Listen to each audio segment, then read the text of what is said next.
अस्सलाम वालेकुम जी।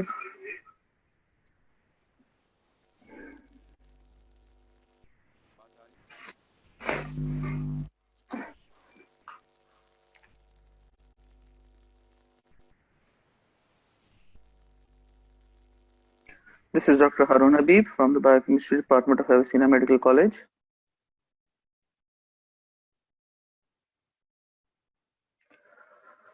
Gee,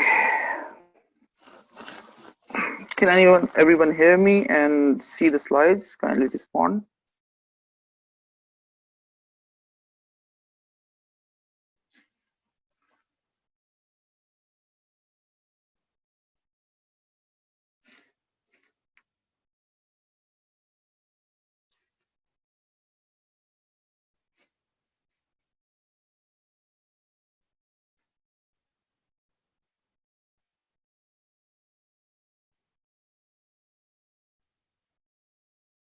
Gee,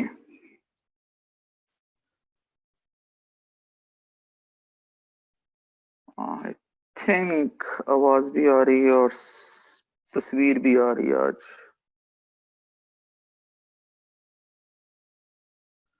Alright जी,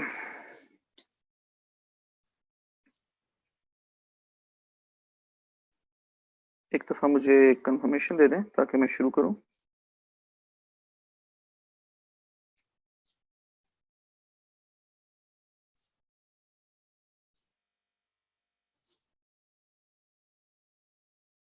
चलो गुड हो गया, आवाज और तस्वीर आज दोनों आ रही हैं। नाइस जी। कल आप लोगों ने मुझे गलत साबित किया। आई am really happy. I had a notion कि आप लोग फोन ऑन करके साइड पे रख देते हैं, लेकिन कल जब थोड़ा सा इशू हो रहा था स्लाइड का और साउंड का, तो you guys were quite responsive. I really liked it. Now I know कि माशाल्लाह आप लोग सुन रहे होते हैं। अच्छा, मुझे थोड़ा सा इसका फीडबैक दीजिए। ये तो मुझे कंफर्म हो गया कि आप लोग सुन रहे होते हैं। That's very good, I am really happy about it. जरा मुझे थोड़ा सा इसका फीडबैक दीजिए। आप लोग क्वेश्चंस क्यों नहीं पूछते? थोड़ा सा जरा काइंडली मुझे इसके बारे में बताइएगा। क्योंकि क्वेश्चंस बंदा सिर्फ दो हालात में नहीं पूछता, या तो सब कुछ समझ आ गया या कुछ भी समझ नहीं आया। तो व्हाट इज द केस? इसका भी थोड़ा सा मुझे फीडबैक दें प्लीज।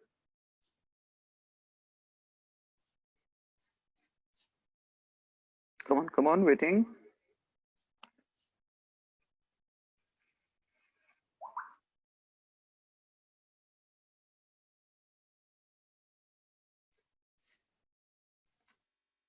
माशाल्लाह, आप समझाते अच्छा है सर।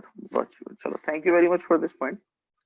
अगर तो आप लोगों को सारी समझ आ रही है तो that's well and good. Thank you very much Peter again. I am really happy कि आप लोगों को सारी समझ आ जाती है। Shall we start?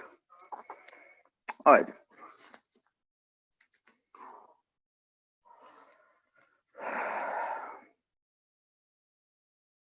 This is our topic for the day.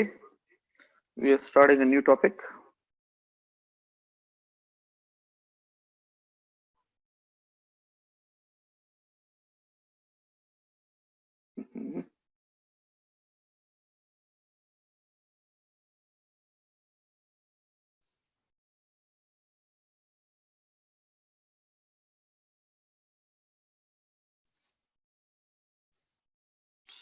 Sorry for this.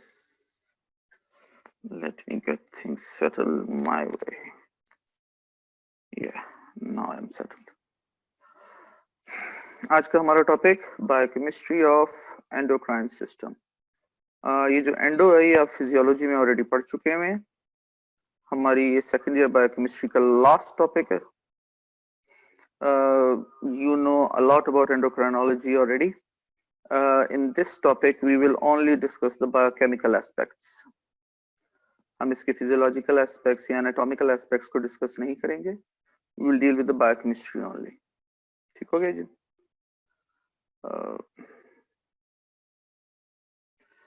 ले जी, this is your TOS, table of specifications as per UHS guidelines. Topic सब हो चुके हैं, वो है biological oxidation. And bioenergetics, I did this, I think. Yeah, I did this. Carbohydrate metabolism, Professor Saab started it, but then I did this. Metabolism of lipids, Dr. Yasser did it. Metabolism of protein and amino acids, Dr. Ali did it.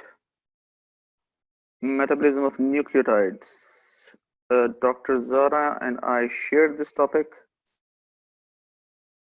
Then biochemistry of digestive tract, ये हम अलग से नहीं करवाते, ये metabolism of carbohydrate, lipids and proteins के साथ साथ ही करवाया जाता है हर topics के साथ. Then the metabolism of xenobiotics, Dr. Zara and I shared this topic. Then came the water and electrolyte balance, same, Dr. Zara and I shared this topic. Then came the biochemical genetics, I did it. And lastly, we are here. Inshallah, I'll be doing this as well. देखते हैं क्या बनता है. अगर आप TOS के लिहाज से देखें तो endocrinology carries 11 marks. It has 1 SCQ and 6 MCQs. 1 SCQ of 5 marks and 6 SCQs of 1 mark each gives you 11 marks total for your theory paper. छोटा टॉपिक नहीं है, बड़ा टॉपिक है, काफी सारी चीजें हैं इसमें, तो इंशाल्लाह आप मेरे ख्याल से ज्यादा परेशानी नहीं होगी इसको करने में. उसकी वजह ये है कि आप लोगों ने इसको फिजियोलॉजी में बहुत डिटेल में पढ़ा हुआ है, तो you will be able to understand what I'll be saying, what I'll be teaching quite easily. तो क्वेश्चन हो बीच में तो of course आप लोगों के पास ये चैट एरिया होता है, write it up and I'll try to answer it to the best of my abilities.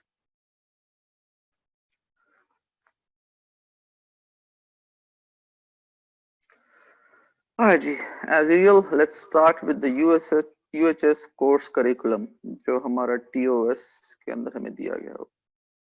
हम देख रहे हैं ठीक ठाक बड़ा टॉपिक है, इसमें कुछ टोटल 8 चीजों को कवर करना है. सबसे पहले है an overview of endocrine system. Then comes the pituitary and hypothalamic hormones.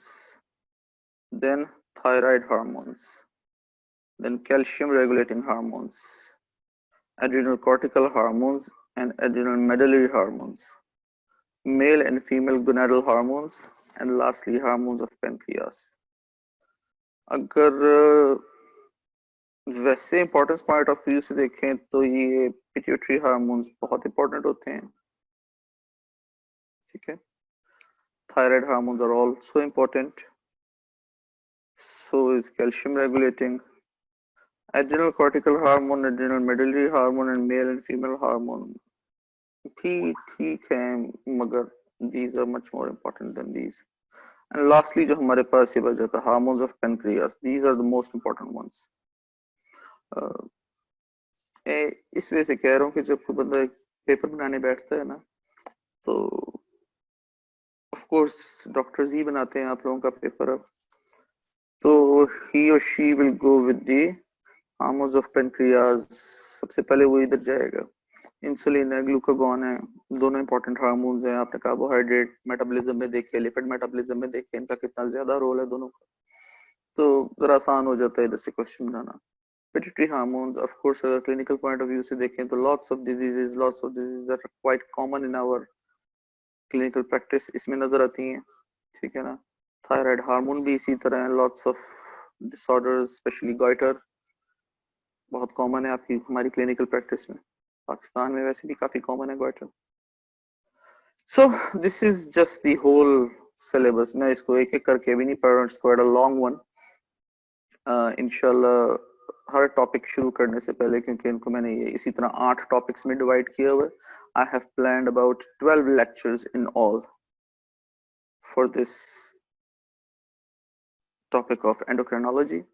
Let's see कितनी देर में कवर होता है ये. वी हैव टाइम अल्हम्दुलिल्लाह.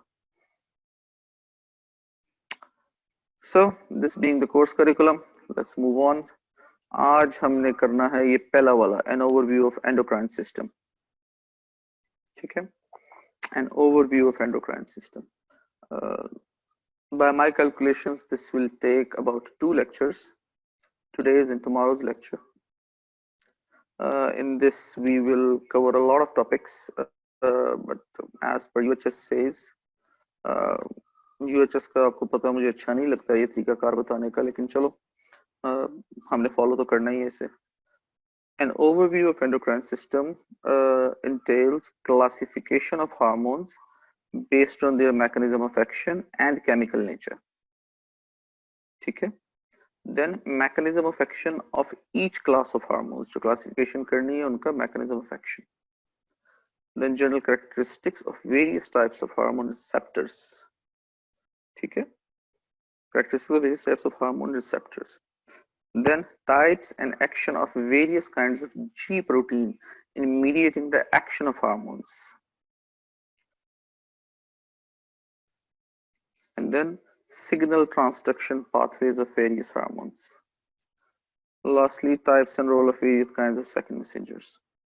ये of course जैसी वैसे UHS की ये नरेशन इतनी अच्छी नहीं लगती है. इन्होंने ना टॉपिक्स बस रैंडमली दिए होते हैं, पढ़ लो जिस तरह पढ़ना. As far as overview is concerned, overview of endocrine system is concerned, I have devised these topics for you जो हम cover करेंगे, and it will cover all the topics of the UHS curriculum. सबसे पहले आते हैं हमारे पास chemical regulating systems. इनको देखेंगे कौन कौन से होते हैं. Then the function of hormones, various hormones. Then the measurement of hormones. ये सारा हम जनरल में करेंगे, ठीक है. जनरल करेंगे, ये स्पेसिफिक नहीं है क्योंकि हम ओवरव्यू ले रहे हैं. So chemical regulating systems, function of hormones and measurement of hormones. इसके बाद हमारे पास पोर्शन आता है प्रॉपर्टीज ऑफ रिसेप्टर्स का. ये हमारे पास ना हार्मोन्स का पोर्शन है. उसके बाद हमारे पास आएगा रिसेप्टर्स का पोर्शन.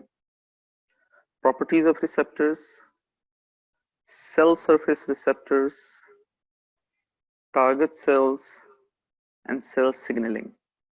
ठीक है, ये हमारे पास दूसरा पोर्शन है. This portion belongs to hormone, this portion belongs to receptors. Once we have covered both of them, we'll move on to our last topic, and that is the classification of hormones. इसके अंदर हमारे पास आ जाते हैं peptide hormones, steroid hormones और amine hormones. Peptide hormones जिस तरह हमारे नाम से जाहिर है कि ये पॉलीपेप्टाइड चेन्स होती हैं. ठीक है. स्टीरॉयड हार्मोन्स जिस तरह आपके नाम से याद है कि ये स्टीरॉयड बेस्ड होंगे बेसिकली सारे के सारे जितने भी हैं, कोलेस्ट्रॉल से ड्राइव किए जाते हैं. और लास्टली अमाइन हार्मोन्स. ठीक है, ये अमाइनो एसिड से ड्राइव किए जाते हैं. ये जो पेप्टाइड हार्मोन्स हैं इनकी प्रॉपर्टी जरा अलग है, स्टीरॉयड हार्मोन्स की अलग है, लेकिन ये जो है हमारे पास अमाइन हार्मोन्स इसमें इन दोनों की प्रॉपर्टीज तकरीबन शामिल होती हैं. इंशाल्लाह देखेंगे इन्हें भी किस तरह होता है, कैसे नहीं होता. इसी क्लासिफिकेशन के बाद फौरी हमारे पास जब ये हम एक एक करके हार्मोन्स को डिस्कस करेंगे इन तीनों क्लासेस को, तो इसी के अंदर हम मैकेनिज्म ऑफ एक्शन भी देख लेंगे. मैकेनिज्म ऑफ एक्शन भी देख लेंगे इसके साथ साथ. सो ये हमारा रोड मैप है अगले 2 लेक्चर्स के लिए इंशाल्लाह. And these are topics that you will learn by the end of this of these 2 lectures. जी, सबसे पहले हमारे पास आ जाते हैं केमिकल रेगुलेटिंग सिस्टम्स. थोड़ी सी नरेशन है, डिपिक्शंस नहीं है, इलस्ट्रेशंस या डायग्राम्स नहीं है इसकी. इसको थोड़ा इसी तरह देखना पड़ेगा नरेशन में. केमिकल रेगुलेटिंग सिस्टम्स हमारे पास आते हैं 2 किस्म के, hormones and pheromones.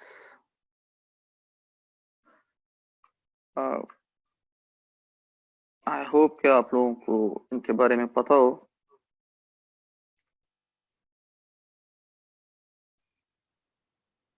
Hormones and pheromones. Pheromones का नाम तो सुना होगा, ऐसा नहीं कि नाम ना सुना हो.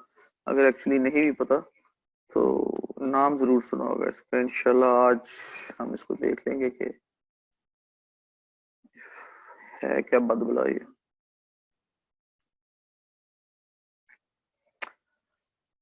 हार्मोन्स हमारी बॉडी में सेल टू सेल कम्युनिकेशन करवाते हैं, एक सेल से दूसरे सेल में communication. For example pituitary cell से थायराइड सेल्स, या पेनक्रियाटिक सेल से एडिपोस सेल्स, जो एडिपोस टिश्यू में होते हैं एडिपोस सेल्स, उन सेल टू सेल कम्युनिकेशन, एक सेल से दूसरे सेल में, एक ही ऑर्गेनिज्म के अंदर, ऑर्गेनिज्म से बाहर नहीं जाते। ये जो हार्मोन्स होते हैं ना, ये ऑर्गेनिज्म से बाहर नहीं जाते, नेचुरली बाहर नहीं जाते। ऑफ कोर्स सिंथेटिकली बाहर से अगर आप इंट्रोड्यूस करवा दें वो एक अलग बात है, या एक्सट्रैक्ट कर लें किसी ऑर्गेनिज्म से, वो एक अलग चीज है। मगर naturally in a body they will stay inside the body and they will have communication from one cell to, they will assist in communication from one cell to another cell. Next हमारे पास आ जाते हैं pheromones. Pheromones are the communication mechanism from one organism to another organism. Very important. इसमें आगे चलने से पहले मैं थोड़ा सा ये बता दूं, एग्जांपल दूं इसकी मैं। वो मूवीज देखी हुई है जॉज वगैरह, या जॉज का ही एग्जांपल लेते हैं। शार्क्स, दे कैन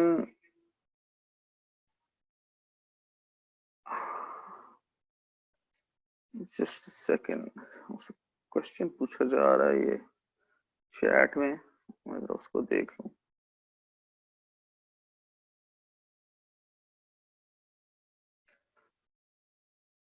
ये लिपन कोट में लिखा है। अच्छा शाम कालू साहब, बेटा ऐसा है ये कि लिपन कोट में ना आपकी एंडोक्राइनोलॉजी नहीं है। मैं आपको हर टॉपिक के स्टार्ट में रिसोर्सेज बताता होता हूँ, लेकिन इसके रिसोर्सेज मैंने आपको स्टार्ट में नहीं बताए।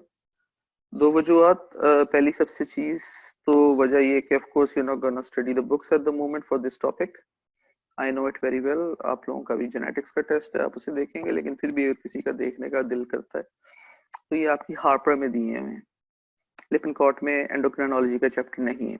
लिपन कॉट जो ग्रुप है उन्होंने मुनासिब नहीं समझा एंडोक्राइनोलॉजी को बायोकेमिस्ट्री में डालना। although I think it's a stupid mistake, but of course they are more learned than me, they must have their own reasons. But I think endocrinology as far as structure and functions and mechanism of action goes, ये biochemistry की ही domain है। ठीक है, आप physiology में भी आप लोगों ने इसके मैकेनिज्म ऑफ एक्शंस पढ़े होंगे, लेकिन ऑफ कोर्स बायोकेमिकल लेवल के ऊपर नहीं पढ़े होंगे। ठीक है, फिजियोलॉजिकल लेवल पे पढ़े होंगे, हम इसके मॉलिक्यूलर लेवल पे देखेंगे। तो आपके जो रिसोर्सेज हैं वो हार्पर चैप्टर 40 एंड 41 है I believe. No worry about that, I will tell you in due time कि आप लोगों के कौन कौन से रेफरेंसेस कहाँ से। सेकेंडली, जितना आप लोगों ने अपनी एंडोक्राइनोलॉजी फिजियोलॉजी के लिए पढ़ी है, you would have to repeat that as well. ठीक है, आज से ना कोई अगर हम 10-20 इयर्स पीछे चले जाते हैं ना, 10-20 इयर्स नहीं, 10-20 इयर्स नहीं, ज्यादा 20-30 इयर्स पीछे चले जाते हैं, तो हमारे पास एमबीबीएस में ना बायोकेमिस्ट्री अलग सब्जेक्ट नहीं होता था। It was used to be taught under the physiology. So उसके बाद सबने रियलाइज किया with the advancement of the knowledge in field of biochemistry, everybody realized that we have to separate this subject from the physiology. So there are some similarities of course, ऐसा नहीं है कि similarities नहीं। तो जो आप लोगों ने अब तक अपनी गाइटन में पढ़ा हुआ है, और उसके अलावा लिपन कॉट के, सॉरी हार्पर के 2 चैप्टर्स हैं। ठीक है, so don't worry about the exact resources। बस मुझे ये बता दीजिए कि आप लोगों की जो चल रही है, आप लोगों की जो चल रही है गाइटन, आजकल कौन सा एडिशन चल रहा है, काइंडली मुझे ये बता दीजिएगा, ताकि उसके लिहाज से मैं आप लोगों को चैप्टर्स लिखवा दूं। अगर ना भी हो तो जो आप लोगों ने गाइटन में एंडोक्रिनोलॉजी पढ़ी है इस साल, जो आपने टेस्ट दिए हैं, जिस तरह भी दिए हैं, जस्ट रिपीट दैट। Alright जी, let me come back to my topic. Organism to organism communication. Organism to organism communication में मैं आप लोगों को एग्जांपल दे रहा था शार्क्स की। If you drop small amount of blood in water, the sharks can smell it from many miles away. Many miles away तो एक बहुत exaggerating चीज है, but more than a couple of miles away, sharks can sense that blood, can smell that blood, can taste that blood, and be drawn to that blood. ठीक है, तो ये एक एग्जांपल है ऑर्गेनिज्म टू ऑर्गेनिज्म कम्युनिकेशन की। ठीक है, इसको समझने के लिए मेरे ख्याल से इतनी चीज काफी है, बाकी आगे हम डिटेल्स में देख लेंगे। हार्मोन्स में सेल टू सेल कम्युनिकेशन होती है। The hormones are made in glands, ठीक है, और इंडिविजुअल सेल्स में भी ये प्रोड्यूस हो सकते हैं। ठीक है, the hormones are transported by blood, usually they are transported by blood. ठीक है, ब्लड हमारी क्योंकि बॉडी पूरी में मूव करता है, तकरीबन every cell in our body is based in blood. So whatever hormone that is being secreted into the blood will be carried throughout the body in search of the receptors, क्योंकि hormones ने जाके अपने specific receptors पे bind होना होता है। ठीक है, so to search for those receptors, the hormones would have to gain a vehicle, a transport mechanism, and that transport mechanism is provided by blood. Then hormones distant target tissue receptors, ठीक है, ये जिसका मैं भी बता रहा था, they are transported by blood to the distant target tissue receptors. Hormones activate physiological responses, very important. ये जो हार्मोन्स हैं ये हमारी बॉडी में रिलीज नेचुरली रिलीज होते हैं। नेचुरली रिलीज होते हैं तो इनका मतलब है इनका कोई ना कोई मकसद होता है, तो वही मकसद हमारे पास फिजियोलॉजिकल रिस्पॉन्स है। फॉर एग्जांपल, अगर आप ग्लूकोज रिच मील खाते हैं तो आपकी बॉडी में क्या रिलीज होता है? इंसुलिन। आपकी बॉडी में पेनक्रियास से इंसुलिन रिलीज होती है। इंसुलिन रिलीज क्यों होती है? वो इसलिए होती है कि इंसुलिन ने जाके हेल्प करनी होती है ग्लूकोज को उसके रिसेप्टर से बाइंड करवाने के लिए। So that is the physiological response. ठीक है, अगर आप ग्लूकोज खाएं और इंसुलिन रिलीज ना हो, that is an abnormal response. ठीक है ना, ये एबनॉर्मेलिटी होती है आपकी बॉडी के अंदर, that is quite commonly known as diabetes mellitus. Alright जी, ऑर्गेनिज्म टू ऑर्गेनिज्म कम्युनिकेशन में हमारे पास आ जाते हैं अलार्म फेरोमोन्स। आपने अक्सर देखा होगा जो स्ट्रे डॉग्स वगैरह होते हैं या स्ट्रे कैट्स होती हैं, ये जब आपस में एक दूसरे के सामने आते हैं तो even before coming into view of each other, they are alert that there is some predator or some prey in the area. ठीक है ना, predator in case of the cat and prey in the case of the dog in the area. ठीक है ना, और ये तकरीबन सब जानवरों का ही होता है। ठीक है, हम लोग इसको कहते हैं छठी हिस्स। आई डोंट नो कि मैं हिस्स उर्दू में सही लिख रहा हूँ कि नहीं लिख रहा हूँ, बट एनीवेज जो हमारी सिक्स सेंस होती है, क्योंकि मुझे पहले ही अंदाजा हो रहा था कि ये मसला होने वाला है। So that is alert pheromone, जो एक ऑर्गेनिज्म से दूसरे ऑर्गेनिज्म को जाते हैं। दूसरे हैं फूड ट्रेल फेरोमोन्स। इसमें फिर वही शार्क्स वाली बात आ जाती है, जो not just sharks, almost all the animals, specifically dogs, crows, eagles, ठीक है, almost every animal in this world, even us humans have organism to organism pheromones. Kitchen में मजे का खाना बन रहा हो तो अपने बेडरूम में बैठे हुए भी खुशबू आ रही होती है, या साथ वाले घर पराठे बन रहे हो आलू के तो आपको खुशबू आ रही होती है। ठीक है ना, that is your food trail pheromones. Lastly, sex pheromones.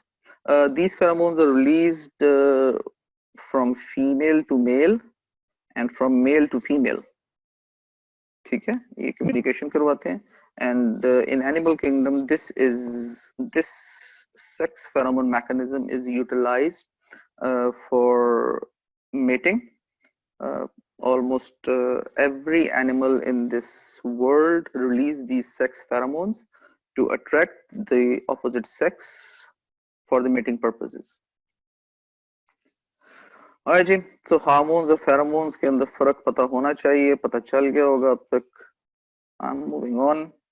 The functions of hormones, general functions of hormones.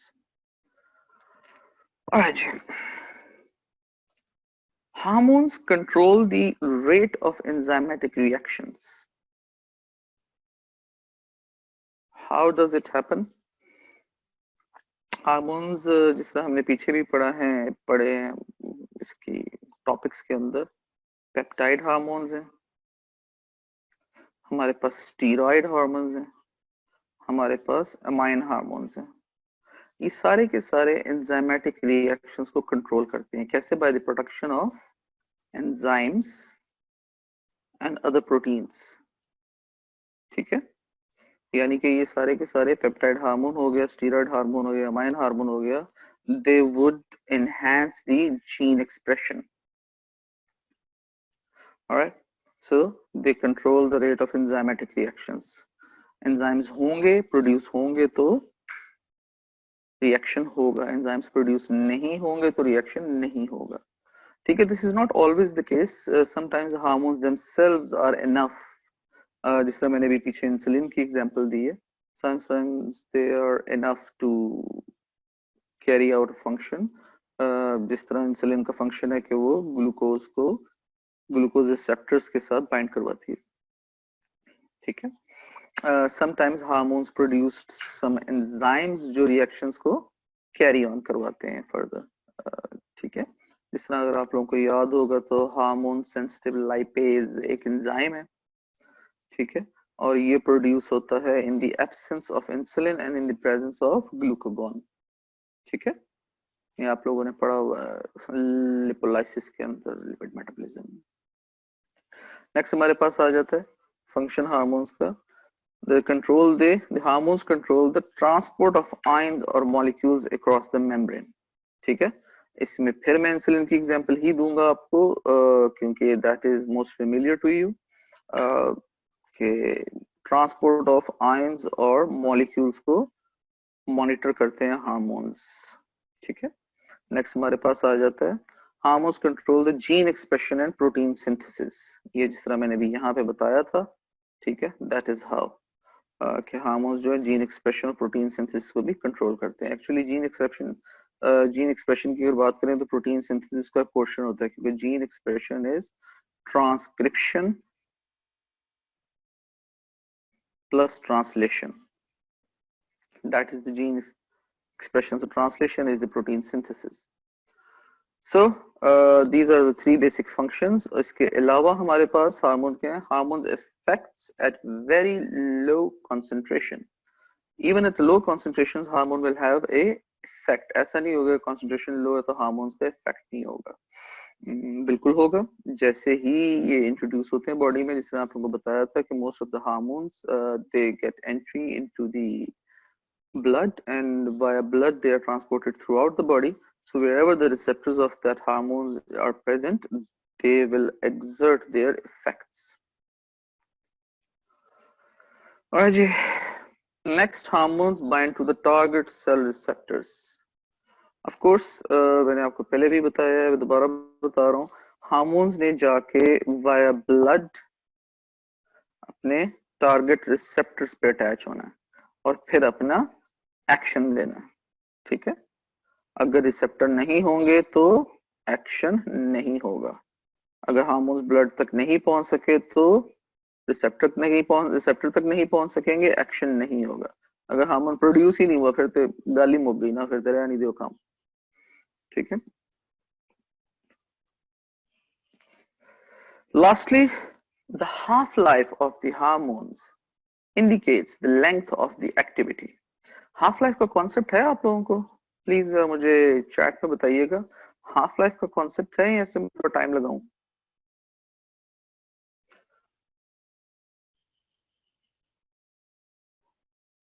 I need another answer please। thank you Hisham, but I need another। चलो गुड हो गया, हाफ लाइफ का concept है।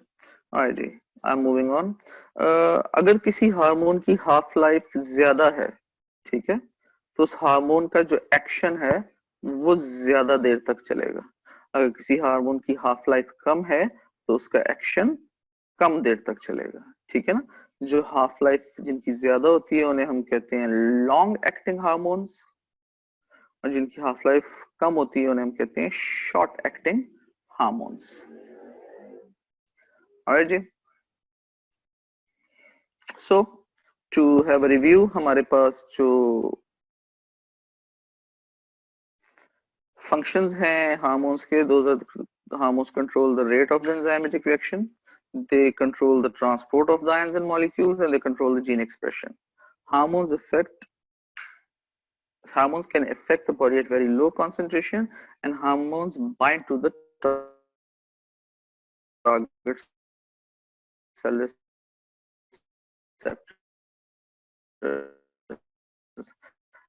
and the half-life of hormone is the of the hormone. So these are the general functions of the hormones. अगर आपके पास कोई SEQ आता है, ठीक है, it will carry about 2 to 2.5 marks in the UHS, and these functions are sufficient, right? ठीक हो गया जी. Moving on. The measurements of hormones, these are very important. अगर किसी को कोई हार्मोन इम्बैलेंस होता है, किसी भी इंसान को इस दुनिया में जब हार्मोन इम्बैलेंस होता है तो वो जाता है डॉक्टर्स के पास, to be very precise endocrinologist के पास जाता है, ठीक है. Once an endocrinologist examines the patient, they advise some lab tests, ठीक है ना. These lab tests are usually the measurement of hormones, ठीक है.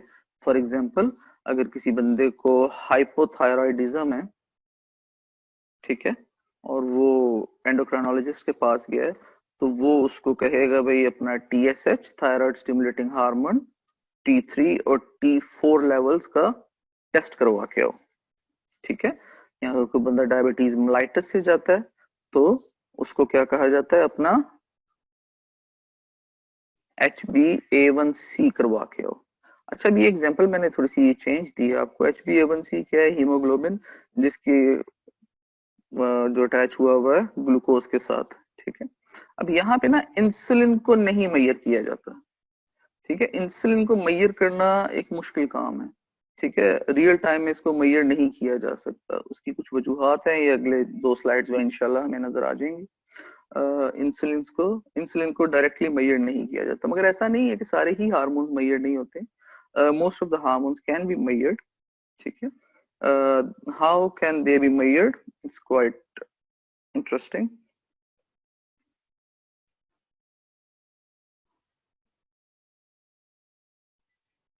They can be measured by plasma analysis and they can be measured by urine analysis. Plasma analysis means blood test, urine analysis means urine examination, urine tests, ठीक है.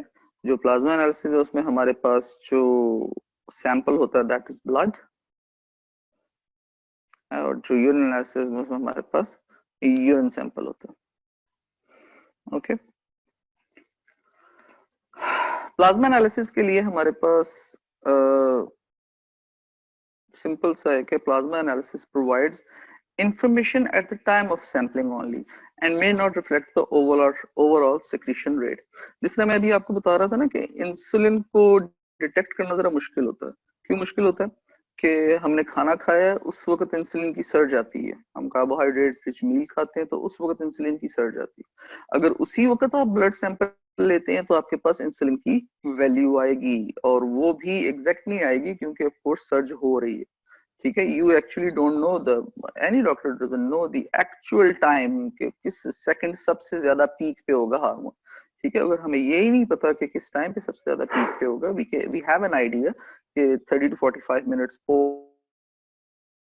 Post consumption of the meal हमारे पास hyperglycaemia की एक peak आती है, और उसी वक्त ही जब हाइपरग्लाइसीमिया की पीक होगी उसी वक्त इंसुलिन की पीक होगी. But we have a range, we don't know the exact point. पता चल भी नहीं सकता, पॉसिबल नहीं है, क्योंकि उसके लिए आपको पहले कार्बोहाइड्रेट की वैल्यू डिटेक्ट करनी पड़ेगी, कितना खाया है उसके लिहाज से फिर आप कैलकुलेट करेंगे कि ये इतनी इंसुलिन निकलेगी, वो कितनी देर में निकलेगी. So it's a difficult task. So that is why plasma analysis provides information at the time of sampling only, ठीक है, and may not reflect the overall secretion rate. लेकिन इसका ये मतलब नहीं है कि ये जो प्लाज्मा एनालिसिस है दैट इज रेंडर्ड ऑब्सोलीट, इसका ये मकसद बिल्कुल नहीं है, ठीक है, इसका ये मकसद बिल्कुल नहीं है। ऐसे बहुत सारे हार्मोन्स हैं हमारी बॉडी में जो हम प्लाज्मा से डिटेक्ट करते हैं, ठीक है, और यूरिन में भी टेस्ट होता है लेकिन प्लाज्मा में भी टेस्ट हो सकता है। और next point is when hormone secretion is episodic, single sampling may reflect some abnormalities.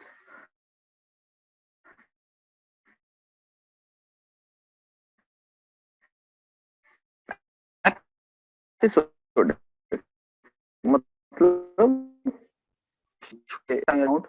मतलब तो ऐसे केस में जो हमारे पास प्लाज्मा एनालिसिस है, ब्लड एनालिसिस जो है, वो कुछ एबनॉर्मल फीचर्स शो कर सकता है, सच एज पीक्स और नडीर्स। पीक्स क्या होती है? एरनस हाइपर फंक्शन, यानी कि अगर आपने उस वक्त ब्लड लिया जब उस हार्मोन की पीक आई हुई थी, ठीक है, तो हो सकता है आप उसको एरनस हाइपर फंक्शन के लिहाज से लेबल कर दें, ठीक है। और अगर नडीर्स हैं कि फॉर एग्जांपल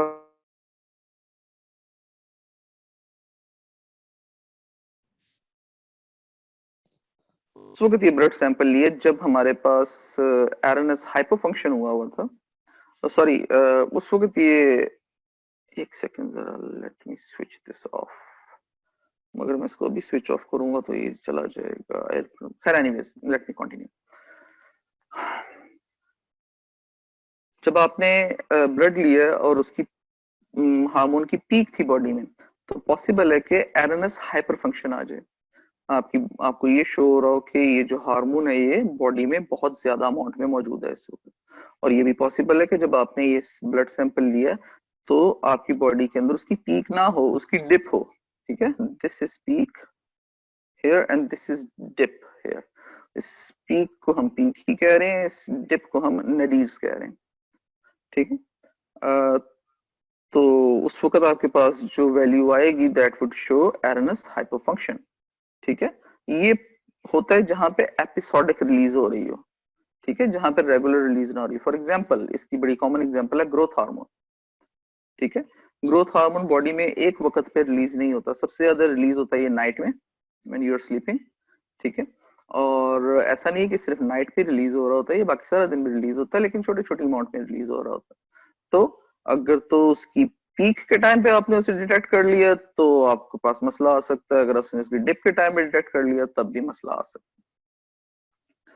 नेक्स्ट हमारे पास आ जाते हैं growth hormone secreted in pulses. ये जो एग्जांपल आपको दी थी, mainly at night, not reflected in a fasting morning sample, ठीक है। अगर हम इसको रात के टाइम देखेंगे, ब्लड सैंपल लेंगे तो इसकी पीक आएगी, अगर हम इसको फास्टिंग मॉर्निंग सैंपल में लेंगे तो इसकी नडीर्स आएगी। And thyroid is fairly constant and T4 has a half life of 6 to 7 hours. अब आप ये देख रहे हैं जो आपके थायराइड हार्मोन्स हैं they are fairly constant, release होते रहते हैं, लेकिन फिर भी उनकी जो हाफ लाइफ है वो है 6 to 7 days, यानी कि काफी ज्यादा है हाफ लाइफ इनकी। So they are the long acting ones, और इस ज्यादा हाफ लाइफ होने की वजह से आप इसको जब भी डिटेक्ट करेंगे प्लाज्मा में तो इसकी एक्चुअल वैल्यू आएगी जो इसकी होनी चाहिए, क्योंकि ऑफ कोर्स 6 to 7 days का एक बहुत लंबा पीरियड होता है, तो रिलीज तो ये तकरीबन कॉन्स्टेंटली हो ही रहा होता है बॉडी के अंदर। और ऑफ कोर्स 6 to 7 days की हाफ लाइफ होने का मकसद ये है कि at whatever time, either night और मॉर्निंग और इवनिंग और whatever time it is, जब आप इसको डिटेक्ट करेंगे, ये ब्लड सैंपल लेंगे तो इसकी करेक्ट वैल्यू आएगी। So both cases are there, जहां पे इनकरेक्ट वैल्यू भी आती है और जहां पे करेक्ट वैल्यू भी आती है, ठीक हो गया। Plasma analysis is much more common, ये चीज ध्यान में रखिएगा। नेक्स्ट हमारे पास आ जाता है urine analysis. Urine analysis of course इसमें जो हमारा सैंपल होता है वो यूरिन सैंपल होता है, ठीक हो गया। यूरिन सैंपल हमारे पास दो किस्म के हो सकते हैं, हमारे पास यूरिन सैंपल ऑन स्पॉट भी चलता है, ठीक है ना, जिसे स्पॉट यूरिन एनालिसिस कहते हैं। ये हमारे पास 24 आवर यूरिन एनालिसिस का भी फिनोमिना चलता है एग्जामिनेशन में, ठीक है। 24 आवर यूरिन एनालिसिस, ये 24 आवर यूरिन एनालिसिस, इसमें क्या होता है कि इसमें पूरे दिन का जो यूरिन है वो कलेक्ट किया जाता है और फिर उसको एनालाइज किया जाता है। और जो ऑन स्पॉट है वो ये होता है कि जब आप टेस्ट करवाने गए हैं उसी वक्त आपको एक सैंपल कप दिया जाता है, you got P into it and sample is given, ठीक है। सो इसमें हमारे पास दोनों है। ब्लड में हमारे पास ऐसा नहीं है कि 24 आवर का ब्लड सैंपल लेके देखें, ठीक है। 24 घंटे ब्लड नहीं लिया जा सकता, ब्लड सैंपल एक ही वक्त लिया जाता है। Urine analysis is restricted to the measurement of catecholamines and steroid hormones. Alright जी, ये कैटेगराइज हुए हैं कि कैटिकोलामाइंस और स्टीरॉयड हार्मोन्स को डिटेक्ट करने के लिए ये यूज होते हैं, को मेजर करने के लिए ये यूरिन एनालिसिस यूज होता है, ठीक है। Urine analysis of polypeptide hormone is not generally useful. Polypeptide hormones are the short-acting ones, ठीक है। By the time they will be excreted out of the kidneys, most of that hormone, the polypeptide hormone, most of these hormones are already consumed, ठीक है। तो they don't give you a correct reading. Polypeptide hormones के लिए use ही नहीं होता, ये होता है स्टीरॉयड हार्मोन्स के लिए यूज होता है, और ये जो अमाइन हार्मोन्स हैं इनके लिए यूज होता है। कैटिकोलामाइंस आर दी अमाइन हार्मोन्स, इनके लिए यूज होता है। और इस वजह से होता है क्योंकि ये जो स्टीरॉयड हार्मोन्स है, कैटिकोलामाइंस हैं, ये लॉन्ग एक्टिंग वंस हैं, ठीक है। तो by the time they are excreted by the kidney, by the time they are excreted by the kidney, there is hormone left in the urine, ठीक है। ऐसा नहीं होता कि पॉलीपेप्टाइड हार्मोन की तरह कि जी हार्मोन पहले कंज्यूम हो चुका हो, ये हार्मोन मौजूद होता है उस वक्त भी हमारे यूरिन सैंपल के अंदर। और a distinct advantage of urine analysis is that it provides an integrated sample. पूरी बॉडी के लिहाज से इंटीग्रेटेड सैंपल मिलेगा आपको। ऐसा नहीं है कि आपने अगर सैंपल ले लिया है किसी स्पेसिफिक एरिया से और उसका जो रिजल्ट्स हैं वो डिफरेंट आए हैं as compare to another area जहां से आपने ब्लड सैंपल लिया। यूरिन सैंपल आप ले ही सिर्फ एक जगह से सकते हैं, that is the bladder via micturition. So it gives you a distinct advantage that it provides an integrated sample. Next हमारे पास आ जाता है इसका पॉइंट के कैसे 24 आवर यूरिन फ्री कॉर्टिसोल, यानी कि फ्री कॉर्टिसोल यूरिन में डिटेक्ट करने के लिए 24 आवर यूरिन सैंपल लिया जाता है, is often necessary to pick up a low level Cushing disease and to eliminate the highs and lows of the normal circadian rhythm। क्योंकि ऑफ कोर्स जिस तरह ये सर्काडियन रिदम है, सर्काडियन रिदम हमारी body की वो रिदम है जिसके से हार्मोन्स रिलीज होते हैं। कुछ हार्मोन्स हमारे पास ड्यूरिंग डे रिलीज होते हैं, कुछ हार्मोन्स हमारे पास ड्यूरिंग नाइट रिलीज होते हैं, ठीक है। जो हार्मोन्स हमारे पास ड्यूरिंग डे रिलीज होते हैं वो नाइट में रिलीज नहीं होते, और जो नाइट में रिलीज होते हैं वो डे में रिलीज नहीं होते या कम रिलीज होते हैं, and vice versa. I repeat, कुछ हार्मोन्स अगर हमारे पास डे में ज्यादा रिलीज होते हैं तो वो नाइट में कम रिलीज होते हैं, और कुछ हार्मोन्स हमारे पास नाइट में ज्यादा रिलीज होते हैं और डे में कम रिलीज होते हैं, ठीक है। तो इसको हम कहते हैं सर्काडियन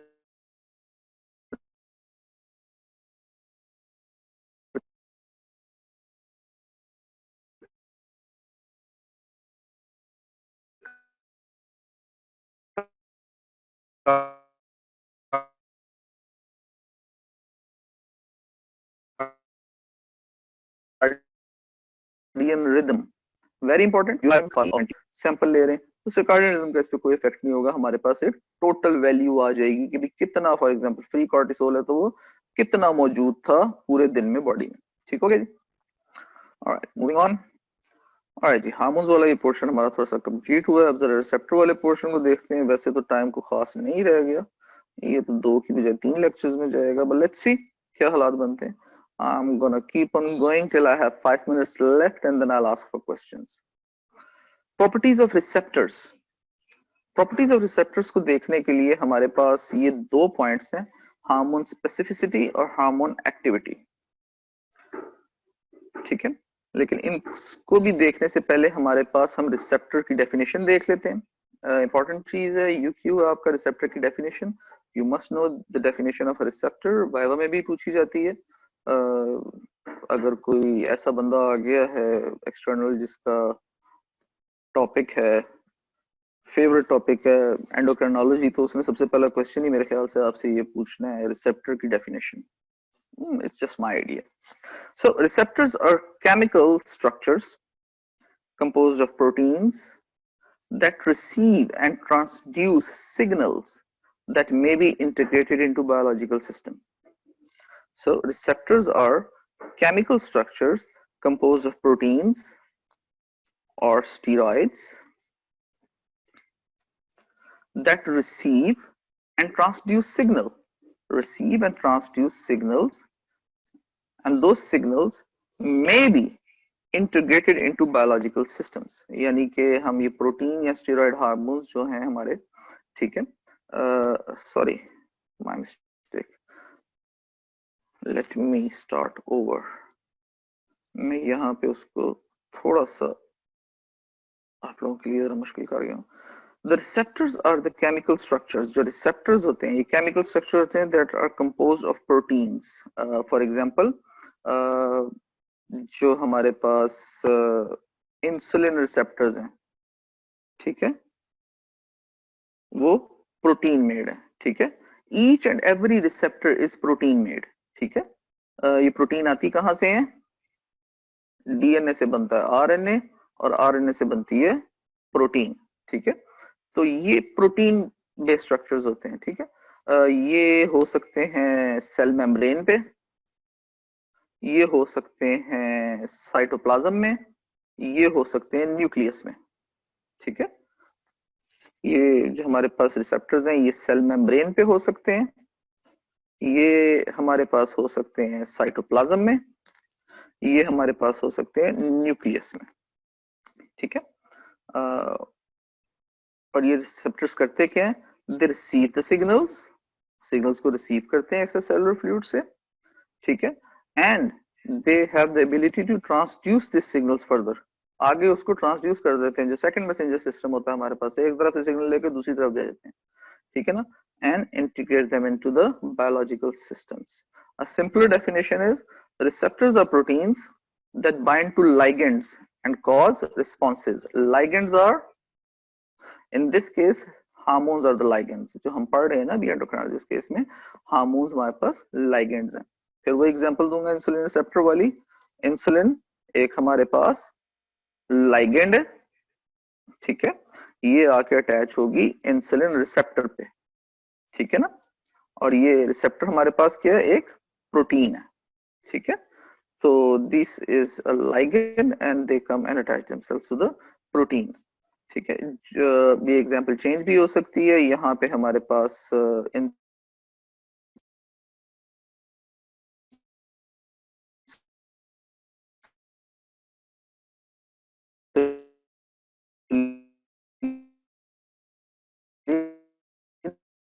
की जगह all the receptors are protein in nature.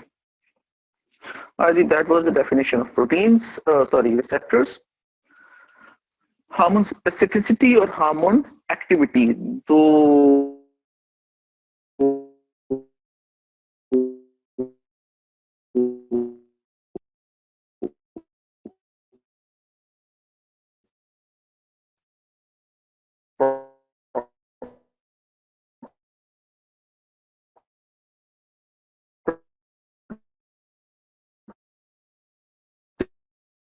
इस थी रिसेप्टर्स की,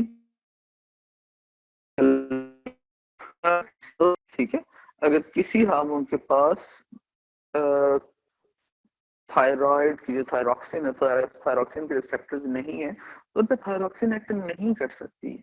अगर किसी रिसेप्टर के पास टेस्टोस्टेरोन के सॉरी किसी सेल के पास टेस्टोस्टेरोन के रिसेप्टर्स नहीं है, तो उनपे टेस्टोस्टेरोन एक्ट नहीं कर सकती, ठीक है। So the presence of receptors that are specific to that particular hormone is very necessary. That is what makes it specific, ठीक है ना, that was make the hormone specific. Otherwise तो पूरी बॉडी के ऊपर जनरल इफेक्ट ही आ जाए, ठीक है। और ऐसा होता नहीं है कि बॉडी के ऊपर जनरल इफेक्ट आ जाए नॉर्मली, ठीक है, होता भी है, लेकिन नॉर्मली जनरल इफेक्ट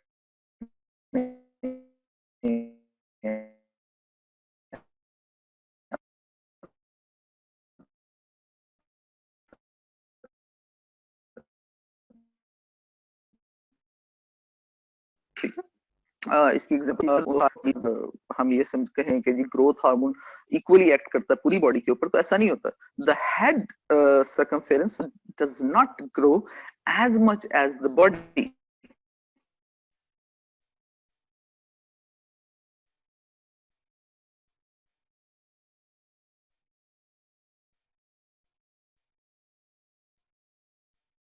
ठीक है, बॉडी आगे एग्जांपल है हमारे पास एड्रीनोकोर्टिकोट्रोपिक हार्मोन ACTH और luteinizing hormone LH। Both of these produce steroid hormones, ठीक है, ये दोनों स्टीरॉयड हार्मोन्स प्रोड्यूस करते हैं।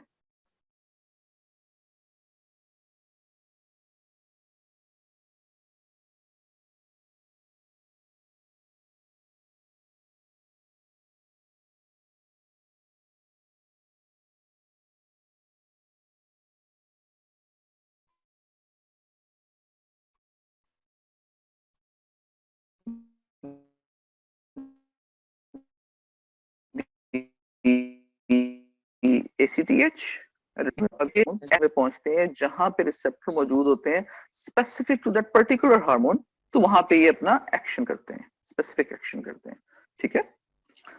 जब ACTH एड्रेनल कॉर्टेक्स पे पहुंचता है तो ये अपना एक्शन करता है, जब LH गोनाडल टिश्यू पे पहुंचता है तो ये अपना एक्शन करता है। जब ACTH गोनाडल टिश्यू पे पहुंचेगा तो ये कोई एक्शन नहीं करेगा। जब ल्यूटिनाइजिंग हार्मोन एड्रेनल कॉर्टेक्स पे पहुंचेगा तो ये कोई एक्शन नहीं करेगा। ये स्पेसिफिक एक्शंस तभी करेंगे जब अपने पर्टिकुलर हार्मोन पे पहुंचेंगे, ठीक हो गया जी। That was the hormone specificity.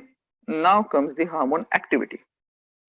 Hormone activity को अगर हम देखें तो under normal conditions in a body the receptors are not saturated. इसका मतलब ये है कि अगर हमारी बॉडी में 10 रिसेप्टर्स हैं तो नॉर्मली हमारी बॉडी में 5 या 6 यूनिट ऑफ, अगर 10 यूनिट ऑफ रिसेप्टर्स हैं तो नॉर्मली हमारी बॉडी में 5 या 6 यूनिट्स ऑफ हार्मोन प्रोड्यूस होता है, ठीक है। अगर ये सारे का सारा हार्मोन सारे के सारे रिसेप्टर्स पे अटैच भी हो जाए तब भी हमारे पास रिसेप्टर्स स्पेयर में पड़े होते हैं, ठीक है। This is the normal function of the body, normal physiology of the body. So extra receptors always exist. Therefore, the number of the hormones receptor is not rate limiting for any hormone reaction, ठीक है। The number of the receptor is not the rate limiting phenomena कि जी receptor खत्म हो गए, hormone मौजूद है पर receptor खत्म हो गए, ठीक है। ऐसा नॉर्मली नहीं होता, नॉर्मल फिजियोलॉजिकल रिस्पॉन्स ऐसा नहीं है, ठीक है। अब नॉर्मल रिस्पॉन्स ऐसा होता है, बिल्कुल होता है। जो हमारे पास non insulin dependent diabetes mellitus है, एक तो इंसुलिन डिपेंडेंट डायबिटीज मेलाइटस होती है ना, कि हम उसे इंसुलिन देते हैं पेशेंट को और वो करेक्ट हो जाता है इशू जो होता है वक्ती तौर पे। एक होती है non insulin dependent diabetes mellitus. ये जो non insulin dependent diabetes mellitus है इसमें आप इंसुलिन दे भी देंगे तो कुछ नहीं होगा। क्यों कुछ नहीं होगा? क्योंकि इंसुलिन रिसेप्टर्स ही नहीं होते हैं वहां पे, ठीक है। ये एक एबनॉर्मल फंक्शन है, बट नॉर्मल फिजियोलॉजी के अंदर ऐसा नहीं होता। नॉर्मल फिजियोलॉजी में hormone receptor rate limiting factor नहीं होता, हार्मोन की जो क्वांटिटी है वो रेट लिमिटिंग फैक्टर होता है। और सेकेंडली, ये जो plasma concentration of free hormone is usually indicative of the activity.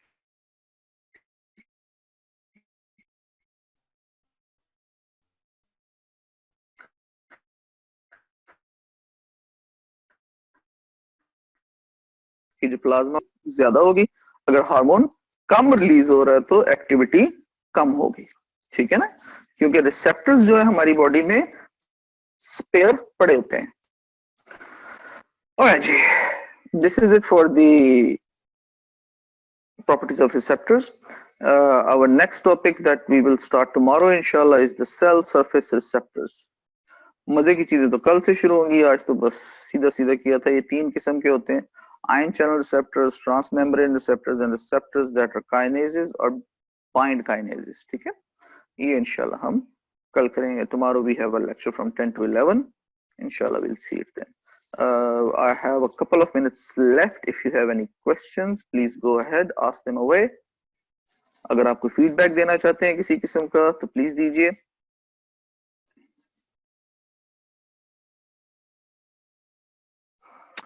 कितने मौजूद हो भाई आज? रिपोर्ट करनी होती है भाई, कितने मौजूद हो देखना पड़ेगा। कितने पार्टिसिपेंट्स? ये रहे, the number shows 140 minus 337 participants. ठीक हो गया जी। Any questions? ओहो, क्वेश्चन आया, क्वेश्चन आया, क्वेश्चन आया। लास्ट स्लाइड प्लीज रिपीट कर दें। चलो बेटा, मैं 2 मिनट हैं अभी, किया जा सकता है repeat.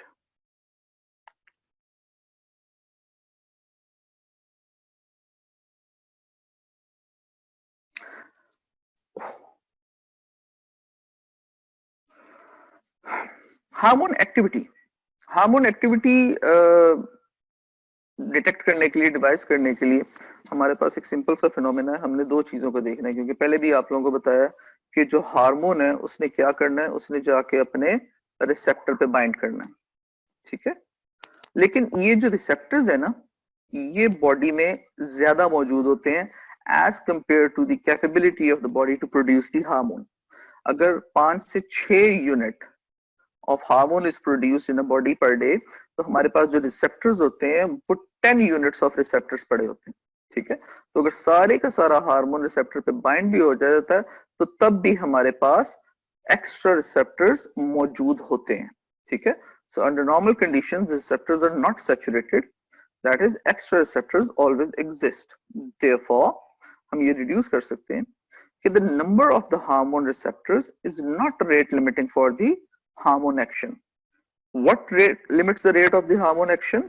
The plasma concentration of the free hormone is usually indicative of activity. Receptor तो हमारे पास मौजूद हैं ही हैं नॉर्मली बॉडी में, हार्मोन कितना रिलीज हो रहा है ये डिपेंड करता है। ठीक है ना, इसमें जो एग्जांपल मैंने दी थी वो बड़ी कॉमन एग्जांपल है। इंसुलिन डिपेंडेंट डायबिटीज मेलाइटस एक तरफ, और दूसरी तरफ non insulin dependent diabetes mellitus. जो इंसुलिन डिपेंडेंट डायबिटीज मेलाइटस होती है, इन पेशेंट्स को, हेलो जी, इन पेशेंट्स को हमारे पास, चलिए मेरी स्क्रीन शेयरिंग बंद कर दी गई। चलो बेटा, I think my time is over, the next person is there, so मैं ये कल आपको रिपीट कर दूंगा। ठीक है, कल पहली चीज हिजाब, मैं कल पहली चीज ही रिपीट करना शुरू करूंगा। So this is doctor Haroon Habib signing off. Thank you very much बेटा, अल्लाह हाफिज।